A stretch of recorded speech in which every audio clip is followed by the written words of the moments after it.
তো hello guys, আজকে আমাদের এখানে একটা ছোট্ট ফুটবল টুর্নামেন্ট ছিল, তাই খেলতে যাওয়ার জন্য এখানে সব প্ল্যান করছিলাম। আর এই যে দেখছো আমাদের গরিবের ক্লাব, আর এখানে সব ছেলেগুলো আস্তে আস্তে বের হচ্ছিলো খেলতে যাওয়ার জন্য। আমাদের সব বড় বড় প্লেয়ারগুলো খেলতে যাওয়ার সময় রাস্তাতে খুব মজা করতে করতেই যাচ্ছিলো, কিন্তু দেখাই যাক খেলার মাঠে যেয়ে কী হয়। খেলার মাঠে এসে দেখি সবাই আমাদেরই অপেক্ষা করছে। আর এই যে এখানে আমাদের বড় বড় প্লেয়ারগুলো সব বড় বড় ডিসিশন করছে, কে কোথায় মারবে, কে কখন মারবে। কিছুক্ষণ খেলার মাঠে বসে থাকার পরই শুনতে পাই নাকি আমাদের খেলা ফার্স্ট রাউন্ডে খেলা পড়ে গিয়েছিল আমাদের দাসকল গ্রামের টিমের সাথে।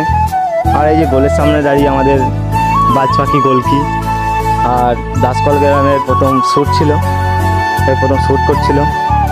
এই প্লেয়ারের মুখ চোখ দেখে আমি বুঝে নিয়েছিলাম যে গ্রান্টি গোল ভরবে আর আমাদের বাজ পাখি গোলকে আটকে দেবে বলটাকে।